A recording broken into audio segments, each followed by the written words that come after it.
Hi, this is Lakhi Singh, the property fixer, here to fix you and help you grow your property and your business affairs to the next level.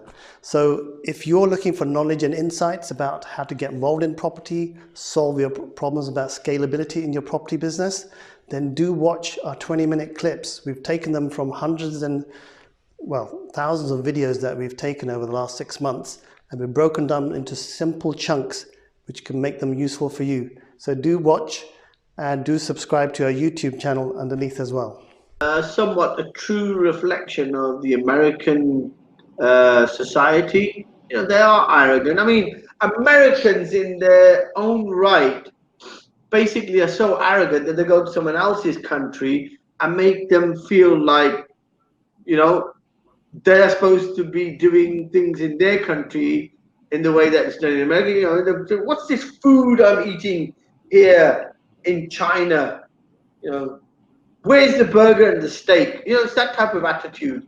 So isn't Donald Trump really a manifestation, and I say maybe an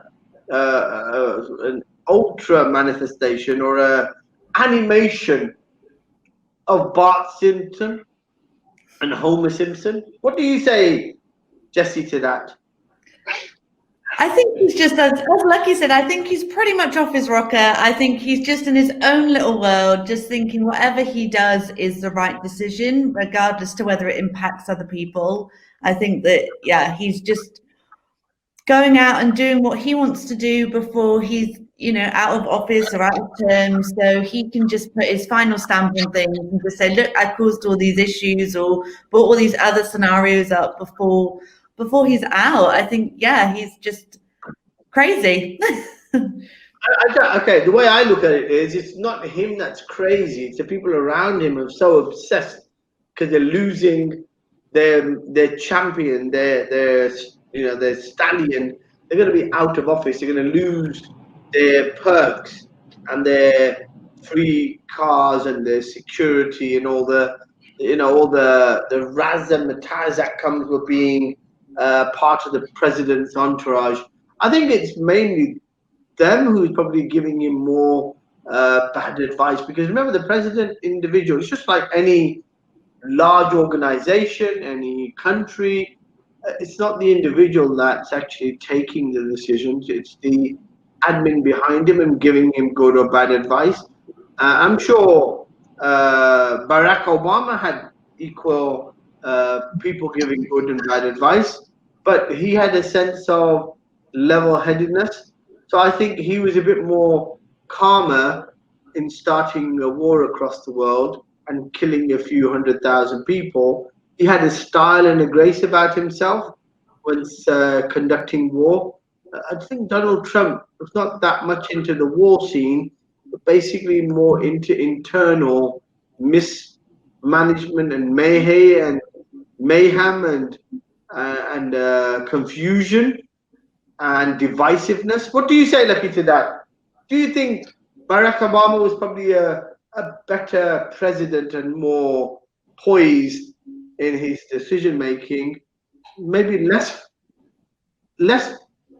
reckless on the face of it, but just as reckless in his actions? I think maybe Donald Trump isn't so much of a bad guy because he doesn't really have much of a foreign policy. He hasn't conducted any wars.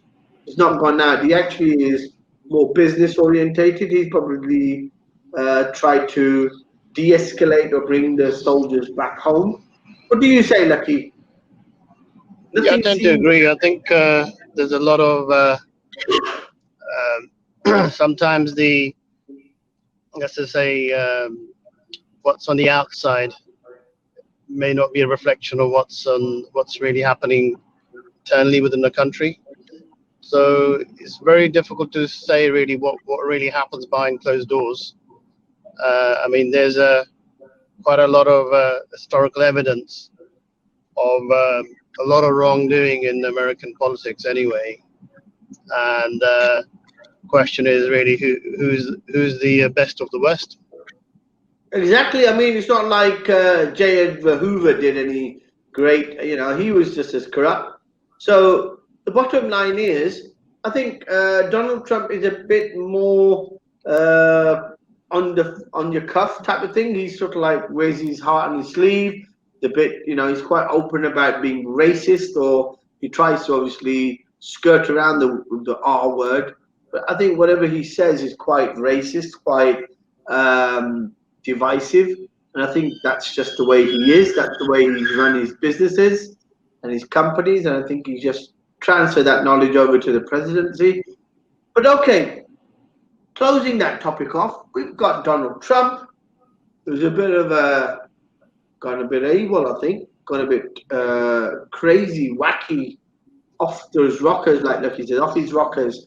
Right, okay, so Lakhi Singh, please tell me then, 5 important tips to use the RAC model for a passive income. I mean, I would assume the RAC model, which is an associate program, isn't that a bit more proactive? Can you do it passively?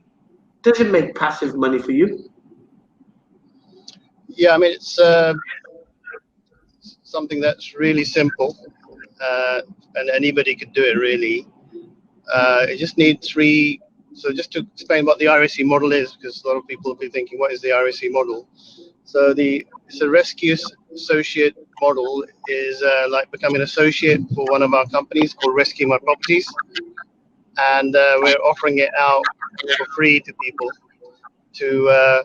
It's normally £2,000 membership to become an associate, and if they bring in clients who we can assist in fixing their problems, then typically we would get paid and they would get a commission from it. So that's the general background. Mm-hmm. But if somebody wanted to become an associate, it's quite simple. They go to rescuemyproperties.co.uk and they register, and they'll be given all the information.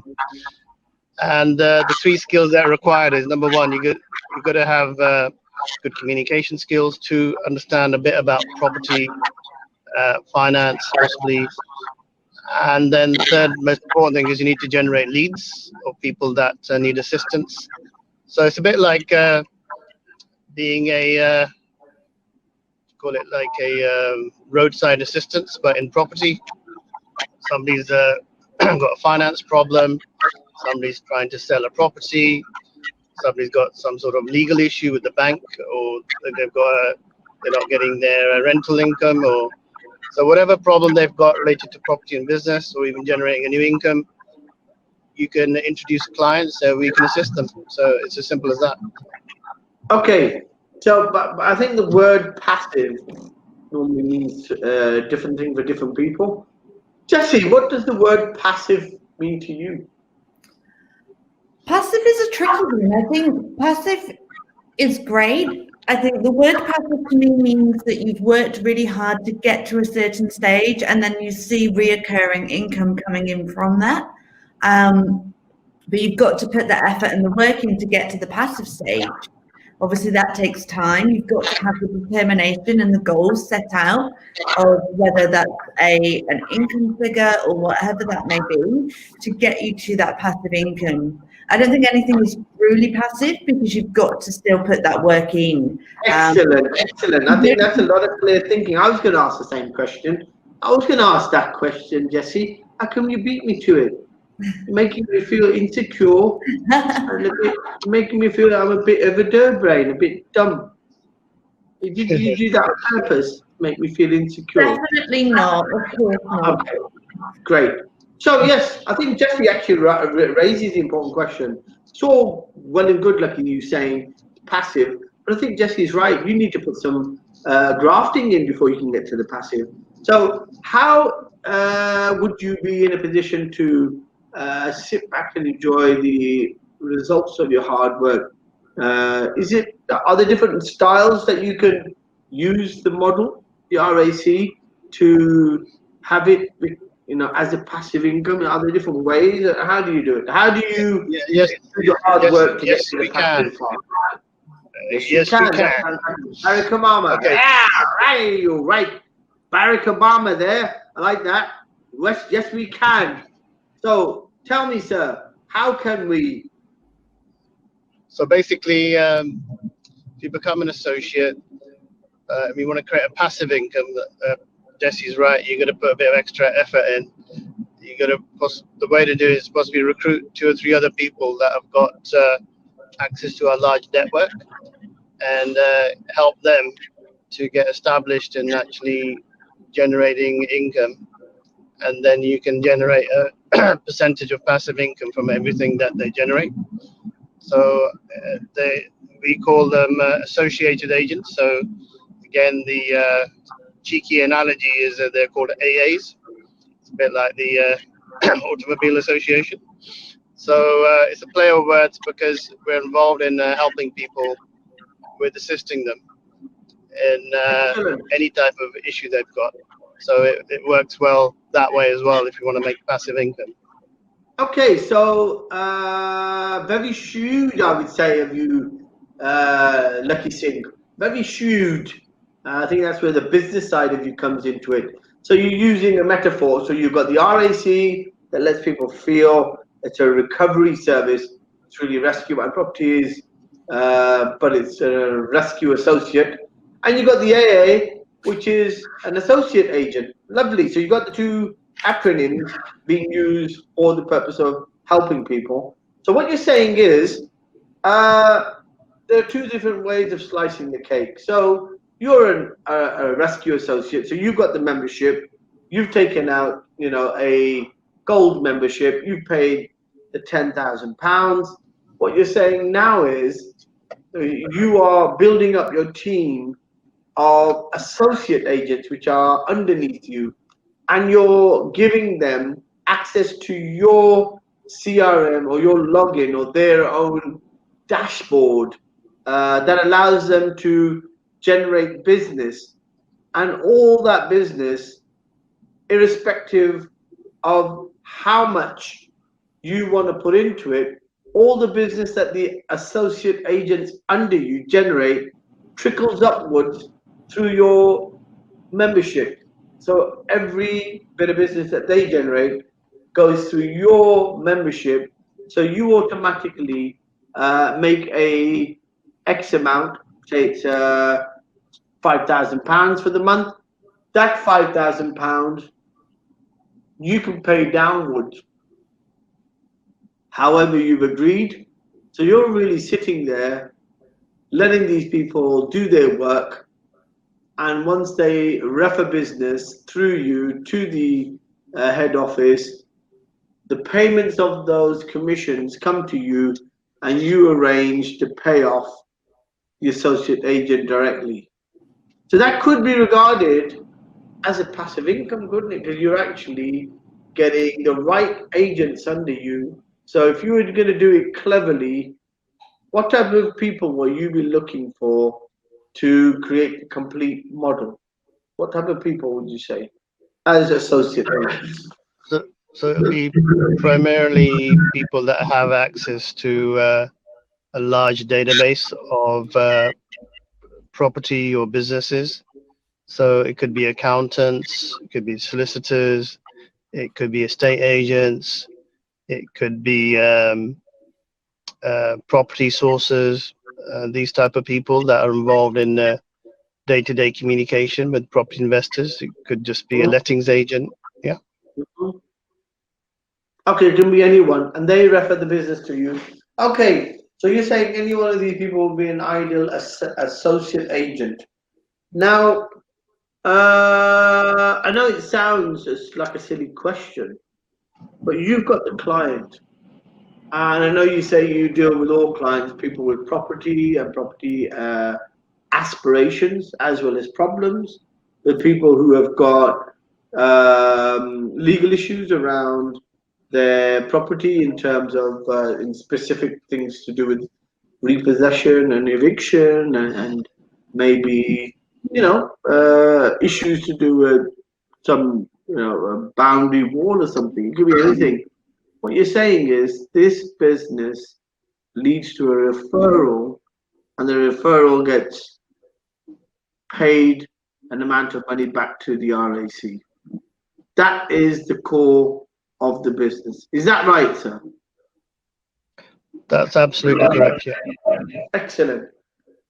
Jesse, can you see yourself doing something like that? Would that be something that you could see sitting at home, building up your teams of associates and making a passive income? Can you see that happening? Would that be something that you would get into, to have a passive income?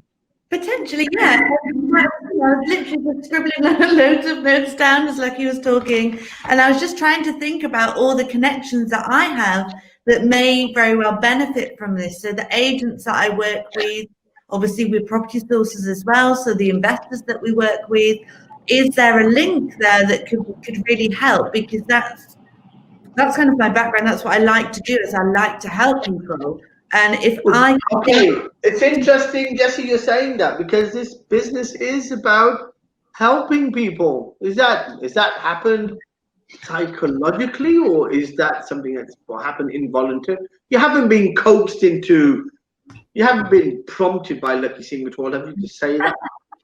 No, definitely not. That's me. I just like. I'll pay later, Jesse. Oh yeah, I wasn't meant to mention it on the show, was I? Excellent. I take payment in all forms and cups of tea. Hi. Well, we have your wonderful smile as a payment, and I don't think I'm going to be able to afford paying it to you.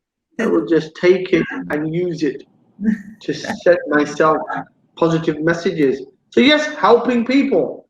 And that's literally, I think, isn't that what the Rescue My Property Associates model is about? Helping people and making money at the same time, Lakhi? Isn't that some weird way, the hook that yeah, I mean, it's you could call it coincidence, you could call it planning, you could call it luck, but we've literally been doing this work for about 10 years plus, Jesse, for about 15 years now. So we thought, how do we actually, rather than help 40, 50 people a month, how can we help thousands or potentially millions of people? So we thought, by putting this model together, because we've actually worked on all the solutions around solving any type of business property type, buy-to-let, negative equity type problem, how can we help the masses? And it just so happens the situation we've got now, which we're in, which is a dire situation, a lot of people, the type of things that we've set up now can help hundreds of thousands of people which are in a dire need of solving they can't pay their mortgage, they haven't got a job. So this could actually be very, very useful to lots of people that are now stuck indoors literally for the next month with nowhere to go, because this morning I think they are looking to launch even more more restrictions. Okay, how much more can they restrict? Are they going to now put a biometric imprint on your toilet door to monitor how many times you go to the toilet? What do you reckon, Jesse? How much more monitoring is left on you? I'd love to monitor you. I'm not really sure. I've heard a few rumors about kind of Tier 5 or whatever these more restrictions may be, but I just don't know what more that they can do to make people listen. Unfortunately, whatever the advice and the guidance is right now, there are people out there that are just not listening, and that's what's making the situation worse. I don't know whether, more heftier fines is something that needs to be done, but do we have the policing that can be out there constantly stopping people being out and about and doing, going out and doing things they shouldn't be? It's very difficult. Jesse, isn't it a bit a contradiction of what they call the free world? Because look, we can understand there's a risk. And we can understand people in all situations are going to be a bit selfish.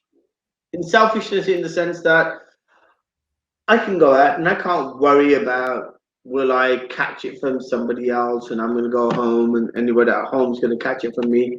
Maybe I don't want to think about that. It's not being selfish. I just don't want to think about things that restrict my mental health. Remember, there's a big balance there for an individual. We were talking about mental health last week. And I think once you encroach upon people's personal